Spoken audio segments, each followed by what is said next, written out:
Boom. We are live, ladies and gentlemen. Thanks for joining us today with the Teal with the Arcane Bear. We're going to be diving straight into the charts and taking a look at Bitcoin.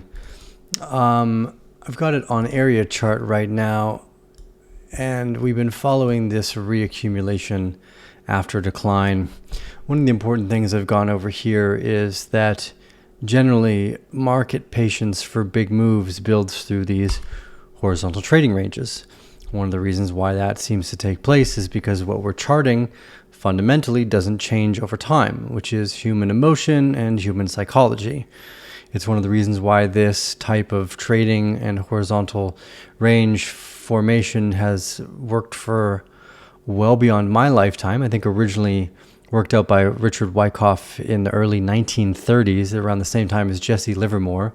It largely focuses on the buying and selling patterns and the amount of supply that's going in through the buying and selling. Now, we are in what I think at the moment is a reaccumulation after decline, where we have a top box that turns into distribution and then turns into a secondary reaccumulation just below that box before moving up.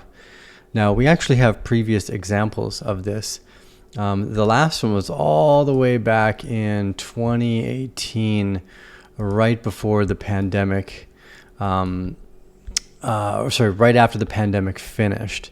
So we're going to zoom into that now, and I'll show you what happened afterwards. So here we go. This is the Bitcoin reaccumulation after decline. This is a larger time frame that we were just looking at. This is actually on the daily. But notice again here, what we first saw was a distributional pattern, which turned into a reaccumulation right at the bottom of the box before breaking out. Now, each of these, let's say from primary support to the first part of the automatic rally that turned into distribution, was around 40 days for the top, and then around 40 to 60 days on the bottom. Now, we're probably going to see a longer protracted period that's not going to move as quickly as those two that I showed you, although the difference in the momentum of the market is also clear. So here we can see what looked like what came afterwards. Obviously, this was Bitcoin around 12,000. This was also right around the top of this larger reaccumulation range that we were looking at with the spring being March 11th, the pandemic start date apparently, and a huge explosion came afterwards. Now, I don't think we're actually set up for such a massive explosion, but just for an example here, look at it this way. This is again the variation of a larger horizontal trading range that's taking place. Our parallel channel running us back here. We've had the first part of our SOS, our backup, and we are in the SOS and backup period now.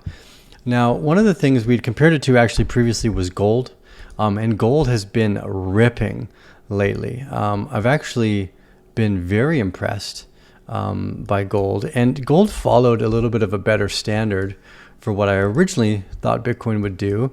So we'll just go over that now because I think it makes a really good counter argument for the continuation of what Bitcoin is going to do in the not so distant future. So if you were following along, I was looking at this giant cup and handle for gold. We marked its breakout in early 2023. We saw the first SOS and LPS at the start of the Bitcoin bull market here, and I was quite bullish on this, and for good reason. We've actually now moved into new all-time highs for gold at 3,300 American and climbing. We've seen no big secondary SOS or LPS phase, so I think we're actually probably going to be running into one of those in the not so distant future. It's probably a little bit higher than this, where we're currently at today. But just for some extra context, if we zoom in here, we can see that we hit this massive range. Let's go down to the 4-hour time frame. We saw two big reaccumulation ranges. This first one here, when gold broke down all the way to 2,900 due to the tariffs being implemented, I was bullish here. I said, look, we're at a horizontal accumulation range. It's likely that we bounce around. I actually thought we'd bounce around for a little bit longer, but gold just moved straight into new all-time highs again. So again, remember, it's this larger pattern of recognition that we're looking for. And for gold, it was a multi-year reaccumulation pattern that turned into a cup and handle. And very similarly, I think that this is what Bitcoin is going through. I think Bitcoin was in a cup and handle like scenario here. We saw a really nice backup phase right around the top of the trading range, which is normal. We've seen the first SOS, and there's a ton of liquidity that got brought into the market in the early parts of the ETF around 50,000. And I suspect that that's where a lot of this selling and distribution is currently coming from. A lot of the big players in the ETF field, they're used to stocks and bonds, and those are very slow moving in comparison with the digital asset space. Now, again, Bitcoin has been the North Star and kind of guiding light for everything that we've believed would happen in the crypto space, and that's been true throughout time. Although my interest in speculation around the decentralization is I'm a little worried about, because people seem less interested in the real grassroots reason around why I was interested in Bitcoin in the first place, which was supposed to be a non-government backed money. Now people are like, yay, the government is buying it. It's a little confusing for me. I can't make a ton of sense of it, but hey, I'm just a guy that likes to live in the jungle, eat mushrooms, and dance. So what do I know about world economies and decentralization? But nonetheless, I think, again, if we zoom in here on the shorter time frame, like I showed you previously there with Bitcoin, I think we're moving into a reaccumulation after decline. I think it's going to take a little bit longer. Let's see it from, we're at 99 days, 100 days on the first part of the distribution.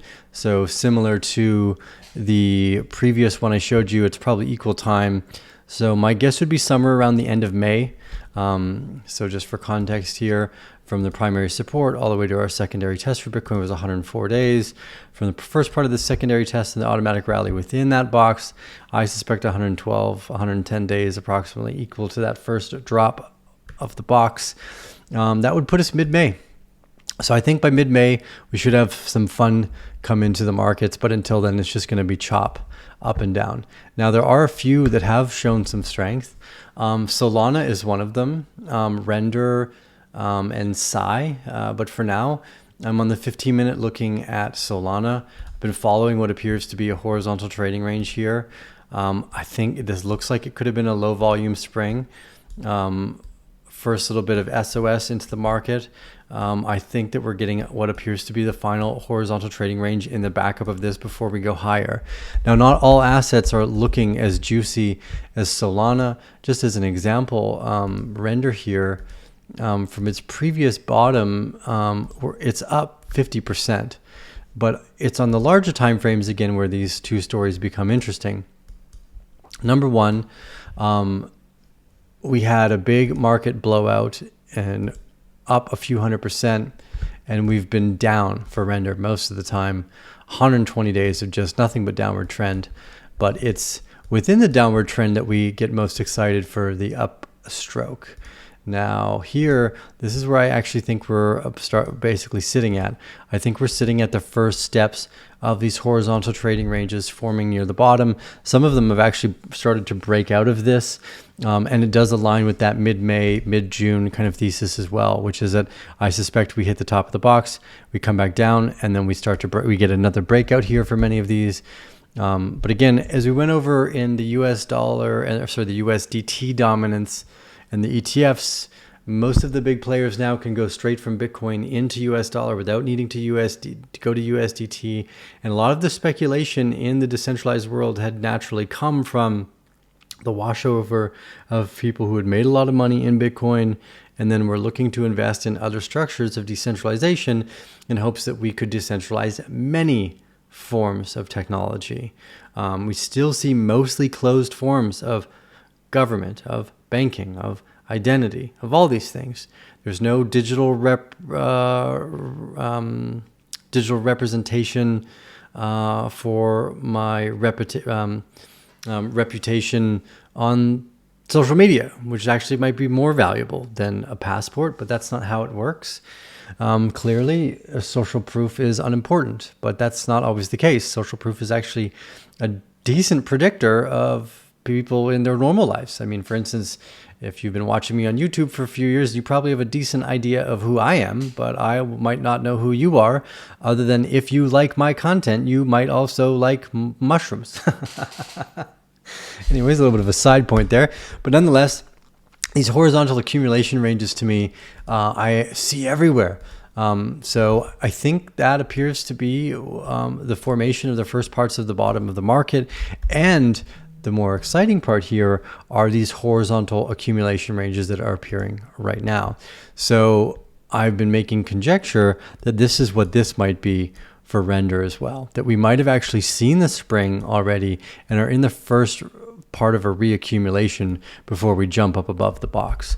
So we might actually start the SOS for some of these beforehand, before the beginning of May, come back down into the back into the backup phase effectively into May before starting the finality of what I think this bull market is going to be. Now, the finality of this bull market might be drastically different than all of the others.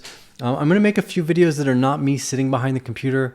I've got some questions and some ideas I just want to share. You know, I've been producing more content, yet the views have been going down, and I haven't been doing anything really differently. So I want to make a few videos to kind of just chat with you guys and catch up, because when I first started the Arcane Bear, it was basically a diary. I was sharing things I was learning, I was finding that were valuable, and I want to keep doing this with you guys. So I just want to make sure I understand the conversation and what you guys are getting out of it, or what the Bear family wants more of.